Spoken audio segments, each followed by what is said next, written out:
Hello everyone and welcome to, well, a day where Crota tries to keep up. A 4v4 matchup here on Painted World. It is Puppet, Sari, Aware, and Muscle Mike going up against, well, wait for the team 2 to load and you guys will be able to quickly take a look at what's going down here. Alright, the teams are going to be Orc, Night Elf, Human, and Night Elf going up against Orc, Human, and Undead. So double Orc, Human, and Undead going up against double Night Elf, I believe. Double Night Elf, Human, or is it triple Night Elf? No, double Night Elf, Human, and Orc. Should be an interesting matchup. I'll try to talk about the synergy and the positions of the players and the tactical decisions rather than try to give you a play-by-play because, well, there's just simply so much going on. In a 4v4 matchup, positioning matters just as much as micro, because if you're not in the right position, you can't engage, you can't do anything, and well, being there is really half the battle. Just simply showing up and being at the right place for for you to, well, support your partner and your partners to support you. Good teamwork is also necessary, and it's been, actually, I got to admit, quite some time since I've done a lot of 4v4s and arranged teams. Back in the day, in the almost 20 years ago now for WarCraft 3. I would remember waiting until after 9 o'clock and then giving my friend a call, since on your cell phone you're only, you get unlimited minutes after 9, and then trying to do arranged teams back then, trying to communicate with a headset. Just a lot of fond memories. All right, taking a look at the Night Elf player. The Night Elf player seemingly going for a very late Ancient of War, and well, heroes are already out and about for the sides here. Meanwhile, we can see, well, nope, I can't see all of the heroes yet. There's a Priestess of the Moon.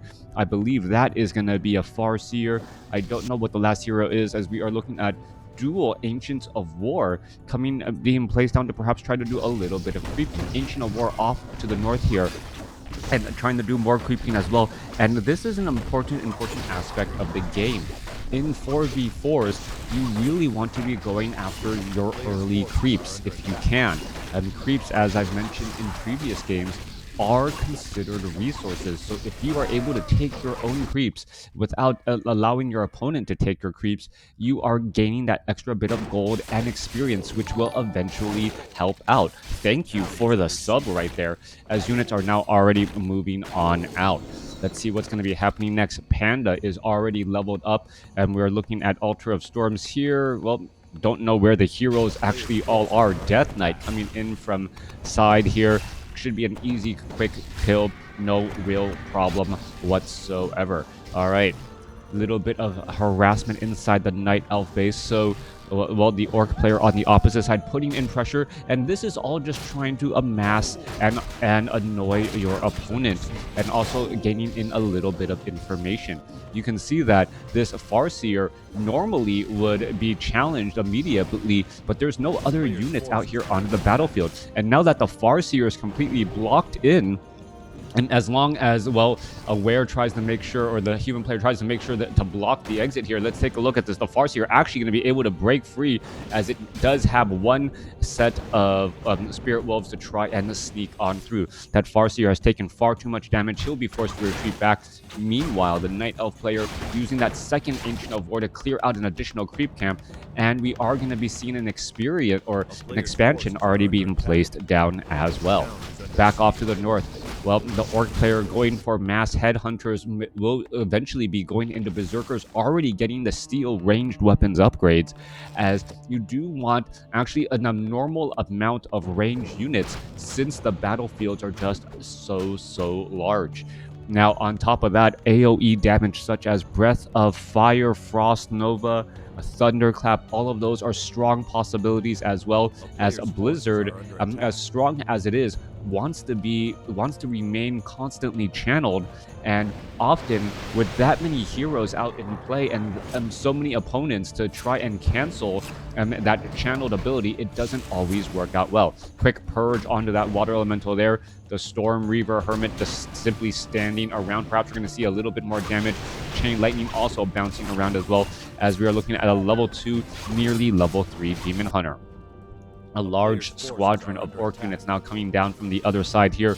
Meanwhile, Panda is sitting at level 3, also adding in Vampiric Aura, so we'll get a little bit of additional heals as well, as the yellow team now coming in off from the side here, and well, going to be putting in pressure. This is a sides team coming in from the north, and now we're going to be putting in pressure here. All right, Great Hall tech to tier 2. Orc Burrows not yet quite done. Chain Lightning, however, bouncing across multiple units there, as we are going into a headhunter battle. We do see spiked barricades already researched, and that is just going to absorb a lot of that chip damage, as we see Chain Lightning continuing to bounce around. After 2 full rounds of Chain Lightning, suddenly, well, the Orc player decides not to get into that engagement. Classic human versus Death Knight matchup here, so both sides just still trying to figure out where the opponent is, as we're now looking at the Panda perhaps going to be able to get off a big breath of fire across some of those archers and those other units coming in from the back. All right, Panda looking to take the long way round. Hasn't been able to do exactly that there. Death Knight wants to chase down this Ice Troll Berserker. One more shot should do it. No, not enough. And still chasing this unit all the way down the field here. And it looks like, yeah, finally gets taken down. Panda, Death Knight, now need to head back into the center portion of the field. At what cost? Chasing after a unit, and not only to see a handful of footmen also falling as well. Remember to click around the mini-map a lot. Yeah, there is so much going on in this map, trying to figure out and actually explain what's going on, as this seems more like 2v2s happening simultaneously than an actual 4v4, since no one's really trying to engage in a massive battle just quite yet. They're just trying to poke and push through, get a little bit of an advantage, and then see if you can try and take a little bit more territory, perhaps prevent an expansion from coming in. And that's exactly what the northern team is doing right there, preventing that expansion from becoming up and operational. Both sides have human taking an expansion at the 12 and 6 o'clock spot, so both sides running up on 5 bases here, as the Panda now shows up to the party and says, I want to take down all of these peasants. All right, Panda finishing off some of these peasants, going to slow things down. Scout Tower not upgraded at all. Scroll of Town Portal now inbound as well. There's a Breath of Fire blowing all of those poor units over, as you see a quick mana burn onto the Brewmaster, preventing any more breaths of fire. Back off to the north, we're still looking at the Lich now out here on the battlefield alongside the Death Knight, doing in a little bit of poke, and it seems like Yellow just has more map awareness and is able to be in more places on the map. Now, the south side does have defender's advantage, but you do not want to always be in that defender's position, as eventually some resources may be lost and some momentum will be lost as well. Both Orc players are going into Berserker, so they're going to be using that range pretty heavily, but they need that Berserker upgrade for that extra 100 hit points in a hurry. Otherwise, the higher level AoE damage is going to simply catch up far too fast. There are also Waygates. It's on waypoint. Well, no. All right, coming back around, we're still looking at more units getting caught all around the map here. Meanwhile, a massive range bit of damage to try and deal with the spiked barricades. Chain Lightning launching back and forth, and we can see that there is so much Chain Lightning available. Tauren Chieftain trying to perhaps land down a stomp. I don't see Endurance Aura or Shockwave as of yet, and both sides are still continuing to fight through here. All right, damage is still racking up. Both sides taking large amounts of damage. Shadowhunter, Farseer are going to get engaged. This is the first real 2v2 fight happening on both sides here, as we see a Hex, well, trying to capture and shut down one of the Farseers. At some point in time, it often feels like 4v4 battles, at least in the early stages, turns into only hero battles, as all of the other ground units are simply just blown to bits, as we see right there. All right, it's 2 heroes versus 2 heroes, both sides battling it back and forth. Meanwhile, Yellow is still just really pushing in more pressure, and while Purple is looking to perhaps clear out some additional creep camps, perhaps take a level advantage with this Demon Hunter getting to level 4 and then eventually level 5. All All right, there are way gates. Oh yeah, there's way gates on the east and west side of the map in order to teleport across the center. There is also a fountain of mana being guarded by this center gate right here. So there are still additional creep camps to try and take. Back across here, well, Shadow. Oh, Berserker's now upgraded as well. Berserker's able to get in a little bit of that additional damage, trying to chase after some of those units. Going to finish off another unit here. Meanwhile, the Farseer and the Shadow Hunter coming back down to the south, going to be able to easily hex down a Berserker and take it out as well. All right. Well, Troll Bat Riders on the move. This is a Deep Lord Revenant. Never seen that level 10 creep before.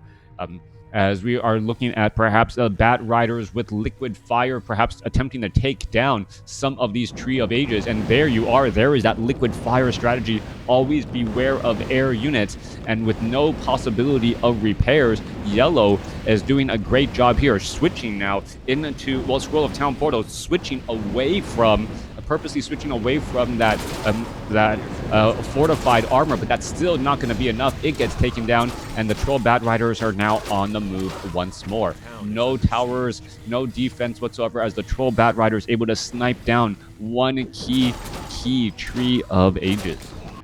Coming back around, is this going to continue to build the momentum for the north side? North has been able to continually put in pressure and seemingly play their own game. There are hippogriffs and even druids of the Talon ready to join in on the battle, but they simply were not at the right place at the right time. Fly Machine Squadron also here as well, going to be able to work through, perhaps pick off some of these units as they are unarmored and will take quite a bit of damage. Stormbolt onto the Blood Mage. Blood Mage could have a very bad day. There's Silence onto the Archmage. Hippogriff's going to try and engage. Where are the Fly Machines? Fly Machines coming back across, and those Hippogriffs are going to have a little bit of a bad day. Breath of Fire coming back across as well. Damage over time in this battle, such a unique battle. Druids of the Talon versus Flying Machines versus other Flying Machines. And both sides are just trying to shut each other down. A little bit of microaggression. Meanwhile, it looks as though the Troll Bat Riders are trying to find additional targets, unable to do exactly that. Meanwhile, on the left side, Orc seemingly, well, has so much that they can do, but there is also a lot of death and loss for Yellow as well. Fly Machine's going to try and engage against the other side here. We see a couple of healing wards working their magic and allowing Purple to finally push off for pretty much the first time since the 5-minute mark of this game into the north side of the map. Now, Yellow wants to keep the pressure on. Is Yellow creeping mid? Nope, I don't think so. Nope, not yet. They did creep a little bit of mid left behind the tome, but they haven't really taken down those doors. You do not want to be caught trying to creep out that middle portion of the map, as those creeps are high in level. All right, level 3, level 2, trying to shut down another expansion and then stop any of that economy going, as we are looking at the Tree of Life now already on the move. Why did it uproot? Not 100% sure. Now trying to get it back that fortified armor, as the units are going to be looking to engage down to the south here. Berserkers going to be pushing back down to the south once more. Flying Machines going up against the Bat Riders, as well as the human player now trying to retreat back. Purple still seems to be up against the wall here and getting pummeled, but there is a little bit of base defense, as we're looking at a Purge and then a Hex chaining those along, and Potion of Invulnerability at the last possible moment getting in, and is going to turn the tide there. All right, suddenly the yellow Tauren Chieftain gets taken down, a beautiful reversal, and without that Tauren Chieftain Endurance Aura, things are going to go sideways just a bit. All right, another Farseer could get taken down once more, and Purple coming out on top. Yellow, the aggressive one, but Purple's calmer, cool defensive advantage finally pushing back and taking down enemy heroes pretty consistently, as they're all forced to retreat back there. Oh, all right. Are they going to try and strike while the iron is hot? I believe they're going to try and press their advantage here, perhaps stop their opponents from setting up expansions of their own. Shadow Hunter off to the north, as the units are looking to retreat back. 4v4 with a big prize pool. That would be very, very entertaining. And so much going on all at the same time, trying to keep track of what's going down here. All right, Fly Machines still overhead, still engaging against each other. One maverick of a flying machine flying through an entire sea of other units there. There's a Tome of Intelligence +2. Flying Machine's going to try and engage once more. A little bit of damage going back and forth.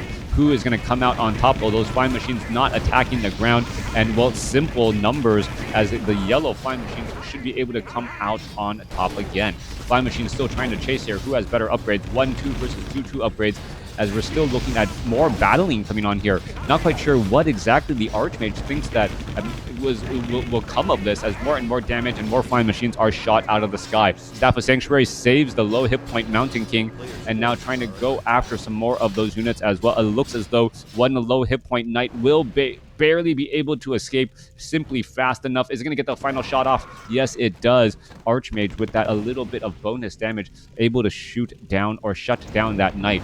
Meanwhile, once more, Troll Bat Riders with that liquid fire able to dive on in and having just such, well, very, very strong tactics to try and shut down those units, and shut down mining is starting to take a toll.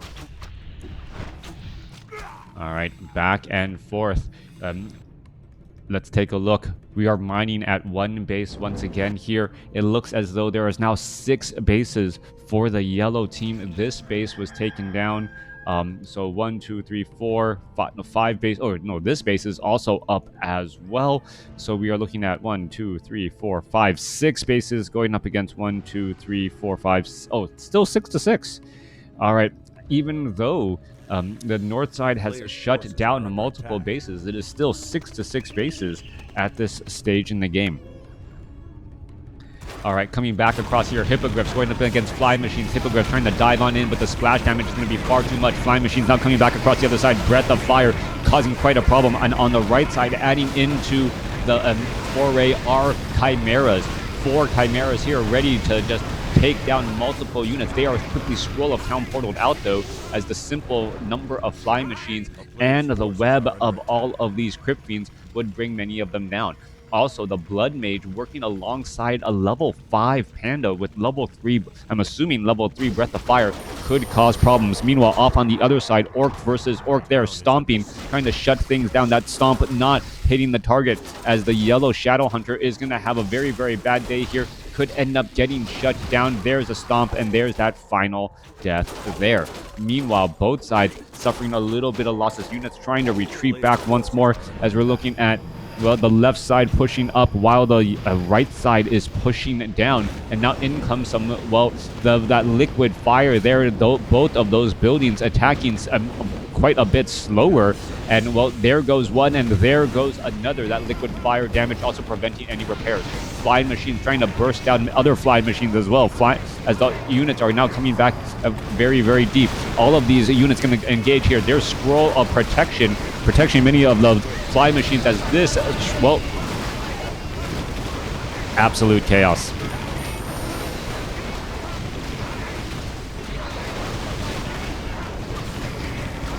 At some points, all I can do is say, watch what's happening here.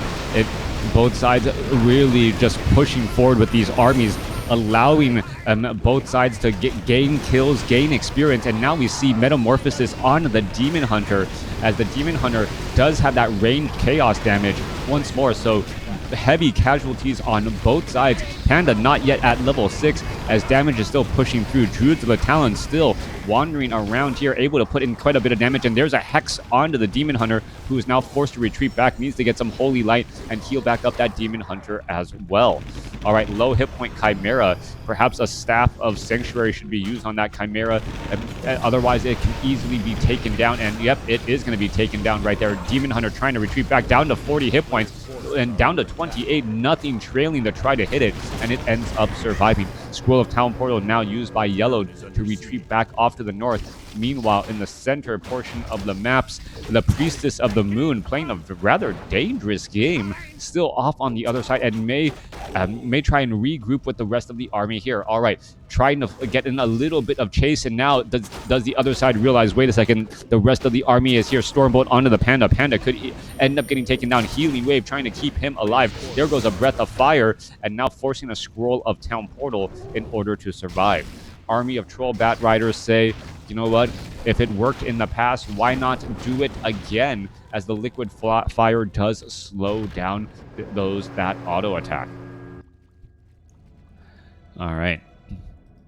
waygates off to the side here, able to teleport across the map. So much going on. Meanwhile, the center portion of the map now getting cleared up. We can see a Tome of Experience.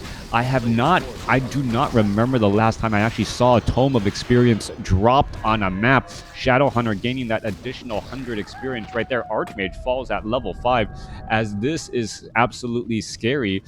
Is that actual Witch Doctor? Yeah, Witch Doctor's fighting next to a Fountain of Mana. This is going to be some major healing happening here in the center portion of the map for both mana and hit points. Demon Hunter benefiting quite a bit as well, as the Druids of the Talon in this mix also benefiting from quite a bit of mana.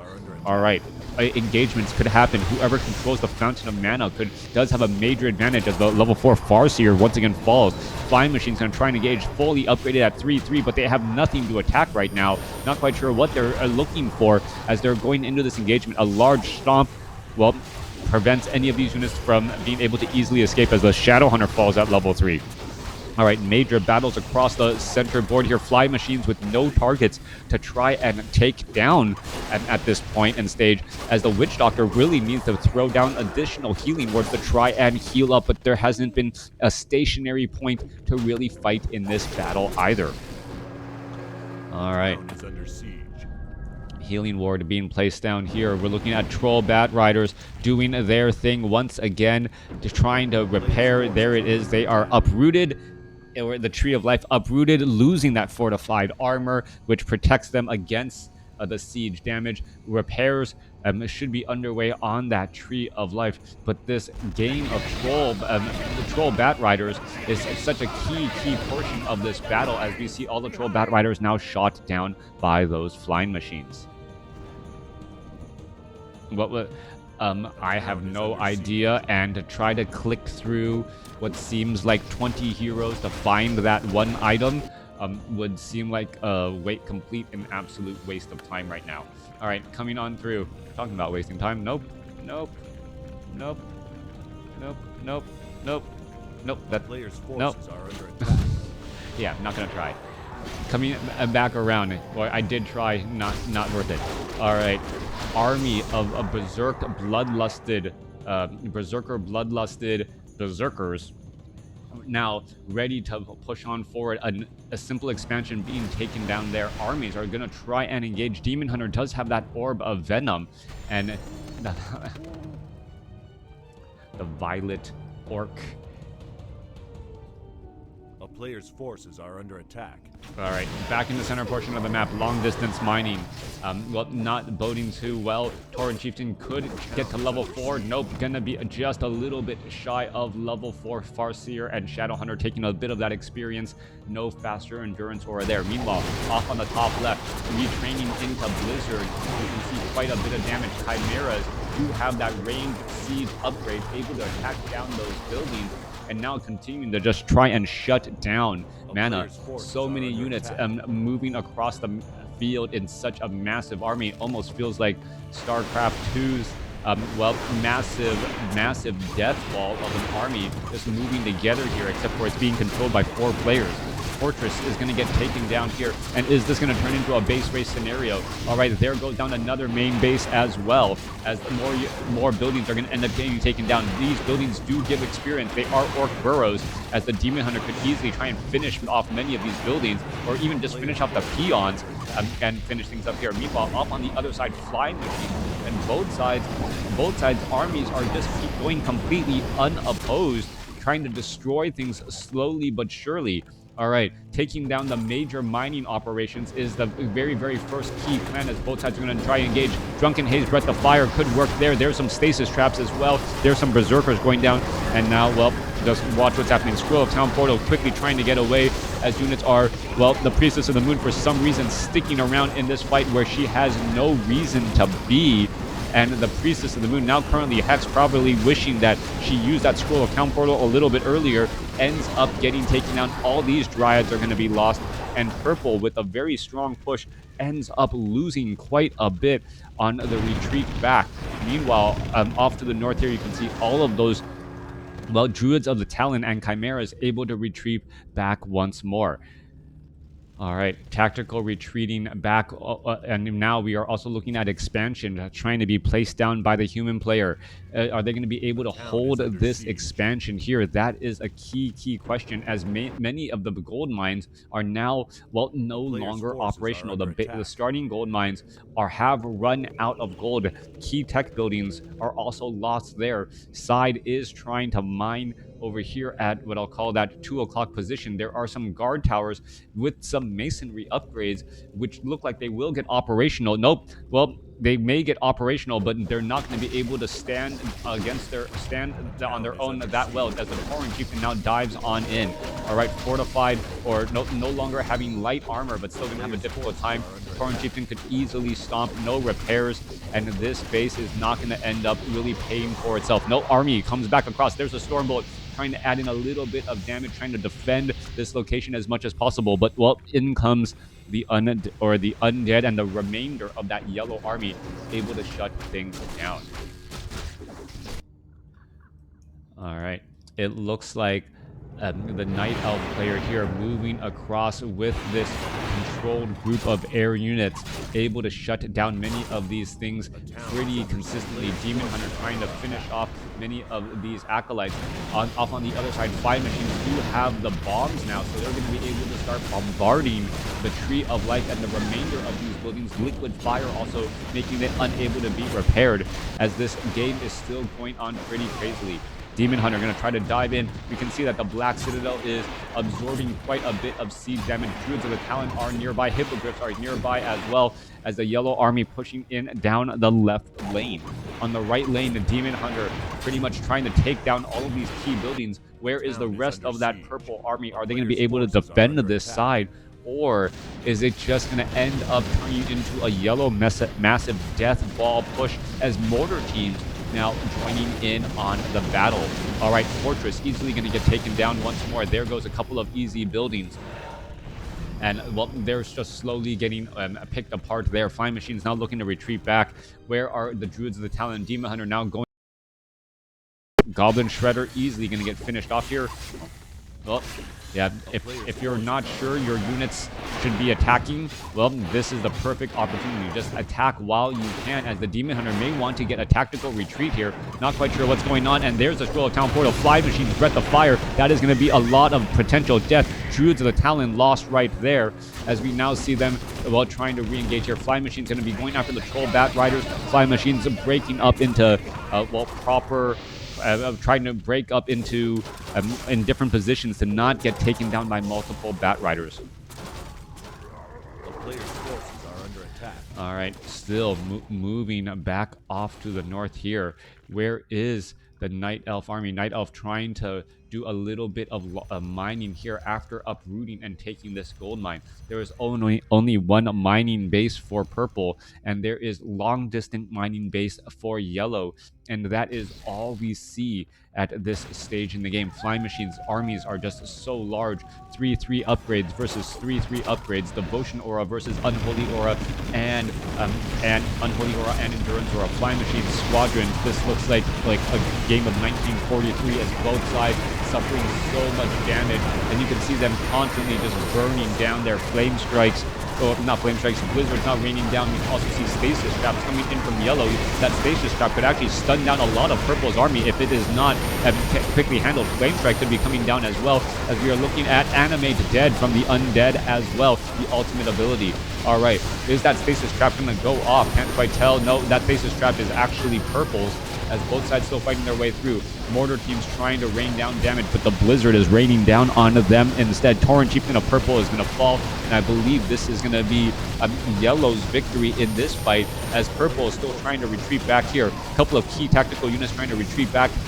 Can yellow hold onto this, or is that stasis trap actually going to cause quite a bit of problems? And there is a big stasis trap right there across multiple heroes and units, but is it enough to really slow things down? Chain lightning bouncing around. There goes a couple more units, as they could try and retreat back into one of their own stasis traps. There's another stun onto some other units, but not enough to try and win out this battle.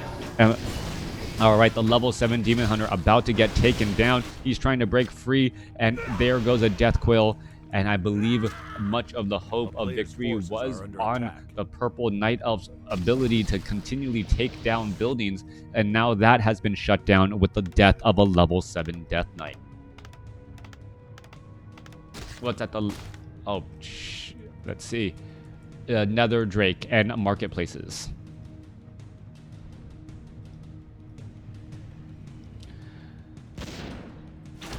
All right, Panda going up against a large number of mortar teams. Pretty much free experience at this point. Not quite sure what's going on there. There goes another mortar team trying to get a little bit of distance. Panda will get up to level 5. So Purple getting a little bit of bonus experience for free. And, well, we're still looking at the mining. A town is under siege. Night Elf is mining freely at this gold mine and has about 3 minutes of mining left. Meanwhile, Purple Humans trying to establish up another base off on the other side, but is constantly getting shut down by Shadow Wolves. So no real mining happening here. And now it looks, well, Yellow is going to make sure that this Tree of Eternity doesn't last forever, as it will be taken down here, and the army size of Purple is just starting to dwindle more and more. A player's forces Supply are under attack. relatively low on multiple fronts here. 17 supply, Chimeras 33 over 40 supply, trying to train up more, and there are no more. Wait, how's there? Oh, that is only revealing the Night Elf player, as that will be taken down soon. All right, all of these Moonwells are still a pretty high priority, as they do provide a bit of healing as well. Chimeras could end up being taken down. Where are the Chimeras going to be able to battle their way back? I just don't believe so. The yellow undead heroes are just simply too strong, even though they've been throwing themselves into the mix and falling multiple times. They've been able to take down much of the key infrastructure that Purple needs to support their armies. All right, long distance mining still happening. Is this one base from Razor Moon gonna be the main difference here, allowing for additional economy to happen? If Purple's Chimeras were able to take down this castle, this game would have been a completely different game, as this is the only mining operation that I see anywhere off on the north. All right, coming back around, Death Knight sitting at level 7, Lich sitting at level 5, could be getting to level 6 soon. And with level 6, Death and Decay is a percentage-based destruction on buildings, and really opening up how quickly this army can try and take down and win in an absolute base race. All right, we're going to be going into an engagement here. Archmage is now back out onto the battlefield. We could be going into a final battle. Demon Hunter wants to go into an engagement. There's a bit of damage. Are we going to see some Frost Nova's Chimera is able to blast through that heavy armor on that Spirit Wolf and take them down, and now give level 6 to the Priestess of the Moon. Level 6 on a Priestess of the Moon. Hex is going to be absolutely key. Mana burning that Hex is going to be absolutely important to try and stop any of those channeled abilities. Demon Hunter, Devotion Aura, Brilliance Aura, all of that going on right there. A little bit of Siphon Mana. Blood Mage could have been mana burned out as well. There's a bunch of Chain Lightnings finding a bit of those targets as well. All right, more Banish going down. Siphon Mana on to the Demon Hunter, as we see a Hex going back the other way. This is a push and pull battle here. Whose heroes are going to come out on top? Mana burn onto the Death Knight. The Death Knight still trying to lead the charge here once more. Demon Hunter going to try and stay up in that front line spot. He needs to go into Metamorphosis, and I believe this is we're going to be drawing the line. Siphon Mana as well. Drunken Haze, Breath of Fire across multiple units. Demon Hunter still trying to retreat, as the Demon Hunter gets Silence and Metamorphosis at the same time. He needs to get in a bunch of heals. There's a Breath of Fire, but the Panda doesn't. Well, Panda does end up stopping for its ultimate ability, actually opening things up. There goes a Starfall, but that is quickly canceled right there with a Silence, as well as the ultimate abilities are not really holding ground for Purple. All right. Level 3 Mountain King has fallen, and I believe that is going to be the end of the game. Banish on the Metamorphosis Demon Hunter, and that's what we have there. The yellow team from the north able to hold on, and with that continual pressure, be able to really just shut down many of the bases and the operations of that southern team. All right, being able to rotate, switch targets, also the use of liquid fire on those troll bat riders, and really shut down much of the mining operations that were trying to be done. If you take a what is this 35 resource score 35,000, 16,004, 31,000. Wow, the resource, can I organize by this? All right, it actually looked like the Southern team has more gold mined. Yeah, so the person with the top score actually has the least amount of gold mined. The Southern side actually had the stronger gold, but still, that just ended up feeding the experience of the Northern heroes. Thanks for watching. Thanks for listening. Hope you guys enjoyed it.